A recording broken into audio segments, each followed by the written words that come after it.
Hello नमस्कार दोस्तों। एक परिवार में 3 लोग रहते थे। पति और पत्नी और उसके पिता। तीनों अच्छे से चल रहे होते हैं, इनका परिवार ठीक ठाक चल रहा होता है। लेकिन अचानक जो है, जो उसकी बहू होती है, वो सब जान जाती है इनका राज कि ये पैसा इनके पास कितना है और कितने अमीर हैं और क्या है सब कुछ। वो जब जान जाती है तो उसकी पूरी नज़र जो है ससुर के जो है पूरे पैसे पे पड़ जाती है। पूरी जो जितनी इनकी प्रॉपर्टी होती है उस पे पड़ जाती है। तो वो अपने प्रेम जाल में धीरे धीरे इनको फंसा लेती है और फंसाने के बाद जो है इनसे प्यार मोहब्बत वाली बातें करने लगती है। इससे जो उनका ससुर होता है वो भी सोचने लगता है कि शायद बहू हमसे प्यार करने लगी है, तो क्यों ना कुछ हम ऐसा करते हैं कि ये हमेशा मेरे ही साथ रह जाए और ये मेरी पत्नी की, मेरी बेटे की पत्नी ना बन के ये मेरी ही पत्नी बन जाए तो ज़्यादा अच्छा रहे। तो दोस्तों, और इधर उसकी बहू पूरी तरीके से प्लान करी रहती है कि ये सारा जो है जितना इनके पास कारोबार और जितना पैसा और जितना इनके प्रॉपर्टी है सब मैं अपने नाम करा लूँ और सब कुछ ले लूँ इनसे। तो वो एक बहुत बड़ा प्लान करके जो है अपने जो है ससुर को अपने प्रेम जाल में फंसा लेती है। और ससुर जो है उनके प्रेम जाल में इतना अंधा हो जाते हैं कि उनको कहीं कुछ नज़र नहीं आता, वो सिर्फ बहू की जो है प्यार की ही बातें किया करते हैं। तो इस तरीके से दोस्तों होता क्या है कि जो इनका लड़का है वो 4 दिन काम पे बाहर जाने के लिए जो है कहता है अपनी बीवी से कि मैं 4 दिन के लिए बाहर जा रहा हूँ। और उसी बीच जो है इनके जो ससुर होते हैं, जो लड़की का बहू के जो ससुर होते हैं वो पूरी तरीके से खुश हो जाते हैं कि मेरा लड़का जा रहा है, अब हम लोग रंगरेलियाँ मनाएंगे। और वो क्या करते हैं, जैसे उनका जो है बेटा चला जाता है काम पे बाहर और कुछ काम के सिलसिले में, तब वो जो है अपने बहू के साथ रंगरेलियाँ मना रहे होते हैं। तभी बहू के प्लान पूरी तरीके से आता है कि क्यों ना इनको जो फंसा के सारी प्रॉपर्टी अपने नाम करा लूँ और जो है और यहाँ से चंपत हो लूँ। लेकिन वो जो है वो ऐसा ही प्लान कर रही होती है। तो उसी बीच में जो है उसका बेटा जो सुबह के टाइम जो है दिन में ही अपना जो है रंगलीलियाँ मना रहे होते हैं, दोनों प्रेम संबंध कर रहे होते हैं ससुर और बहू। उसी बीच उनका लड़का आ जाता है और आके जैसे ही देखता है तो उसके पैरों तले ज़मीन खसक जाती है। अब वो सोचने पे मजबूर हो जाता है कि ये लोग पता नहीं कितने दिन से हमारे आंखों के सामने धूल झोंक रहे हैं। और फिर वो इतना गुस्सा होता है, गुस्से में जो है जो उनकी बहू होती है वो एक ऐसा प्रेम जाल और फैला देती है कि जिससे जो है उसका पिता जो है, उनका जो ससुर होता है, बहुत गुस्से में आ जाते हैं। और गुस्से में आके जो दोस्तों ऐसा क्या कर देते हैं कि जिनको सुनकर पैरों तले ज़मीन आपका खसक जाएगी और सोचने पे मजबूर हो जाओगे कि एक पिता अपने बेटे के साथ ऐसा क्या कर दिया जिसको सुन के पूरी दुनिया में शर्मसार होने वाली बातें हो जाती हैं। तो आइए दोस्तों, ये कहानी आपको विस्तार पूर्वक सुनाते हैं। कहानी अच्छी लगे तो लाइक शेयर कमेंट जरूर करिएगा और हमारे चैनल में पूरे लास्ट तक बने रहिएगा कि आखिर वो ऐसा क्या कर देता है कि उस जो है उस पूरी समाज में उसकी थू-थू होने लगती है और उसका पूरा फ़ायदा उसकी बहू उठा ले जाती है। तो ये कहानी आप लोग लास्ट तक सुनिएगा, तभी आप लोग पूरी एक बहुत बड़ी सीख मिलने वाली है और तभी आपको पूरी ये कहानी समझ में आएगी कि कहानी कैसी है। और आजकल दोस्तों ये बहुत ही हो रहा है, वही आजकल जो समाज में हो रहा है उसी तरीके की एक घटित घटना है। आप लोग पूरी तरीके से सुनिएगा। तो अगर हमारे चैनल में नए हैं तो लाइक शेयर कमेंट जरूर करिएगा। ये दोस्तों एक कहानी जो है मुंबई की प्रेम नगर कॉलोनी की है। वहीं पे जो है 2 लोग रहते थे, बेटे और बाप का नाम होता है सुमेर सिंह और बेटे का नाम होता है विजय सिंह। तो 6 महीना पहले ही जो है सुमेर सिंह की जो है पत्नी का इंतकाल हो जाता है। काफ़ी पैसा लगाते हैं लेकिन बचती नहीं है। तो उस बीच ये लोग 2 ही लोग बचते हैं, क्योंकि जो है परिवार में कोई औरत नहीं होती है और इन्हीं को ये खाना पीना बनाना पड़ता है। क्योंकि जो है बेटा जो है वो दुकान चला जाता है, प्रॉपर्टी डीलर वाली काम होती है, और जो बाप होता है वो घर में ही सारा काम करता था, मतलब जो है खाना बनाना, कपड़े धोना और सारा काम से उसे दिक्कत होती थी। तो वही सोचता था कि काश मैं अपने बेटे की कोई अच्छे से शादी कर दूं कि अगर बहू आ जाए तो अपना खाना पीना बनाएगी, घर का देखभाल करेगी और हम लोग के जो कपड़े गंदे संदे होते हैं वो भी धो दिया करेगी। तो वो मन में सोचते हैं कोई अगर अच्छी बहू मिल जाए तो मैं इसकी शादी कर दूं और ये हम दिक्कत से निजात पाऊं। तो इधर उधर पास के गांव में या अपने रिश्तेदारों में बात फैला देते हैं कि मेरे बेटे की शादी उम्र भी हो गई है और इसकी कोई शादी करवा दे, कोई अच्छी सी लड़की देख के, वैसे भी हमें दान दहेज ज़्यादा नहीं चाहिए। तो ये बात जब चारों तरफ फैल जाती है तो उन्हीं के ही रिश्तेदार एक प्रपोजल लाते हैं। एक लड़की होती है जिसका नाम होता है राधा, वो बहुत ही देखने में खूबसूरत रहती है।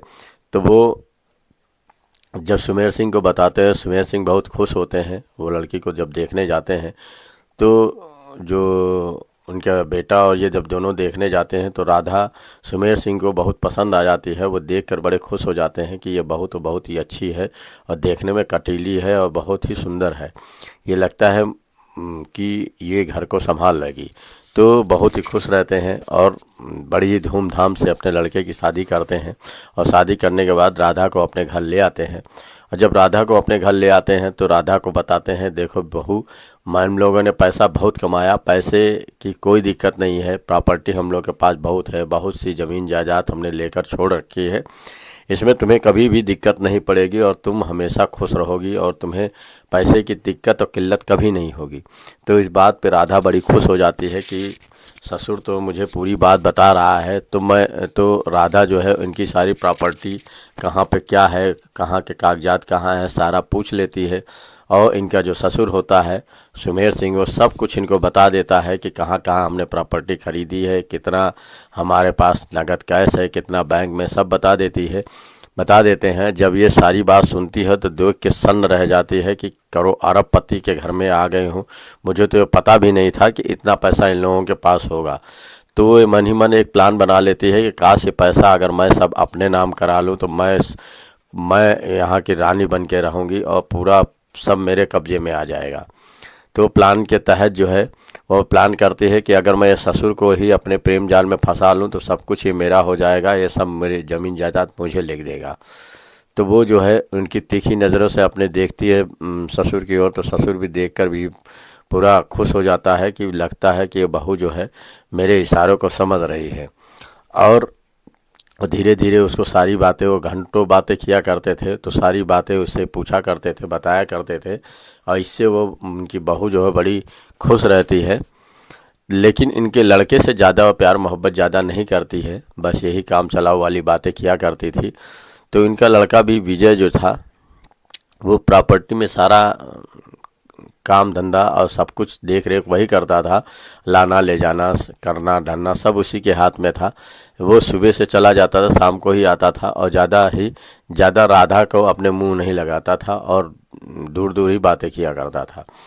तो उसका पूरा फ़ायदा ये जो है सुमेर सिंह उठाते थे, क्योंकि जो है ये बहू से बहुत ही प्यार वाली बातें भी किया करते थे।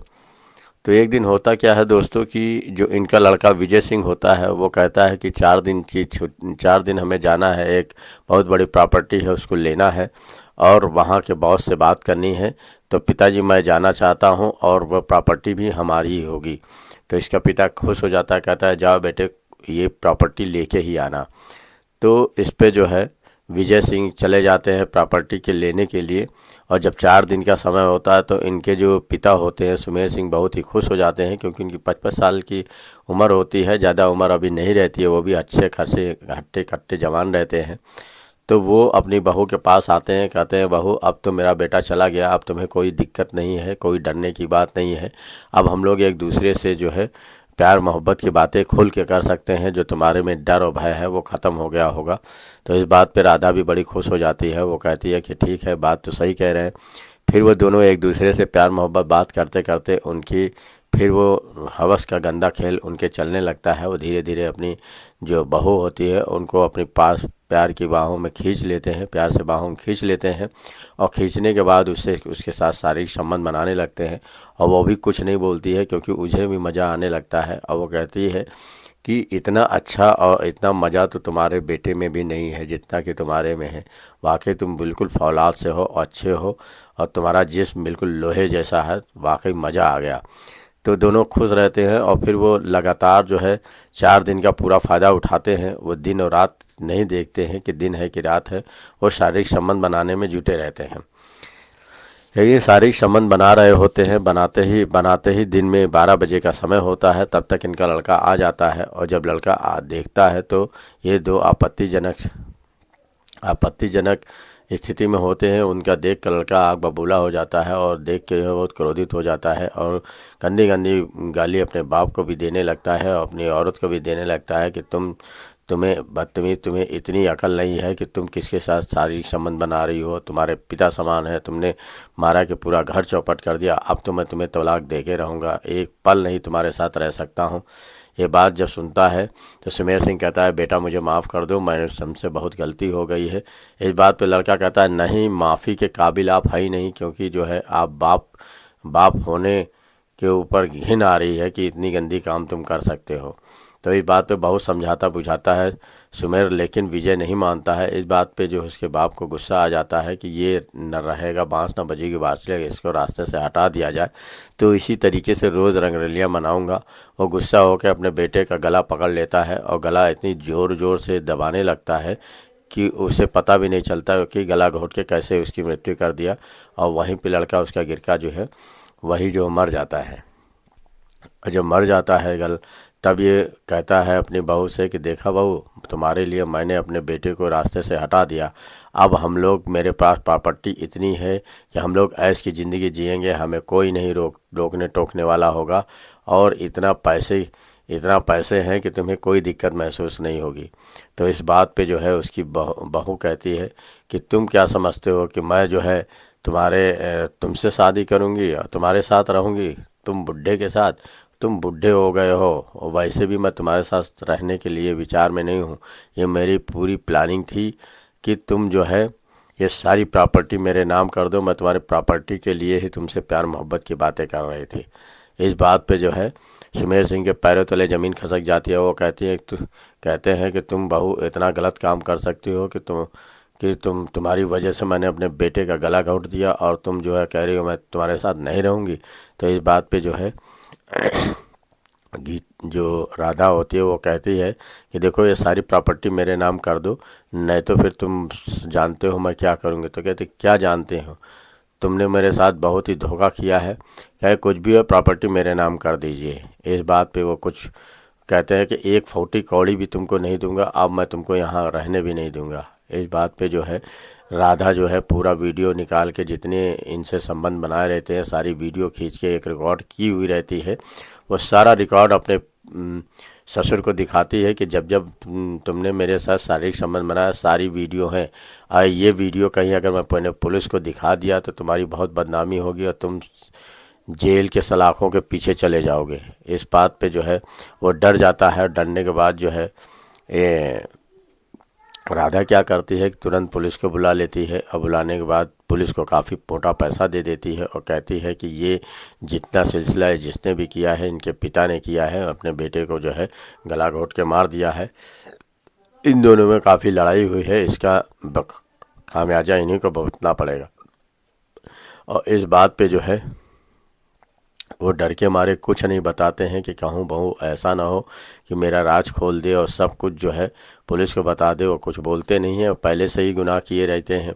तो इस बात पे पुलिस जो है पोस्टमार्टम के लिए लाश भेज देती है और जो है उनके पिता को पकड़ कर हवालात में ले जाती है। ले जाने के बाद उन पर मुकदमा चलता है और मुकदमा चलने के बाद वैसे ही पुलिस काफ़ी मोटा पैसा इनसे जब ले लेती है राधा से, तो वो कुछ भी आगे राधा के खिलाफ़ नहीं लिखते हैं और जो है इनको जेल भेज देते हैं इनके ससुर को। और वहीं पे जो है इनको सज़ा हो जाती है उम्र कैद की अपने बेटे के कत्ल के जुर्म में।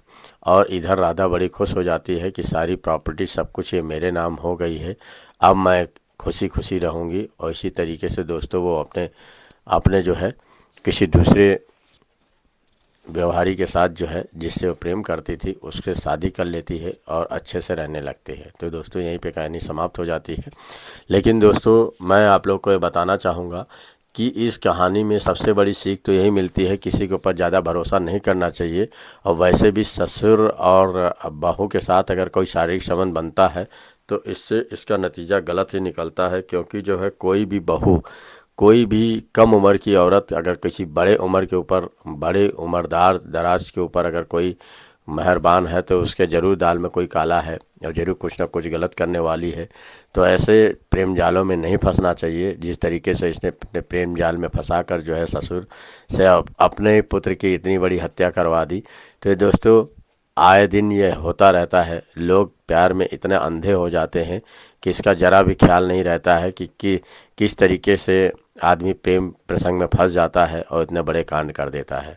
तो ऐसा दोस्तों करना नहीं चाहिए। हमें इस कहानी से सीख मिलती है कि ऐसा काम, घिनौना काम कतई नहीं करना चाहिए। नमस्कार दोस्तों, धन्यवाद दोस्तों।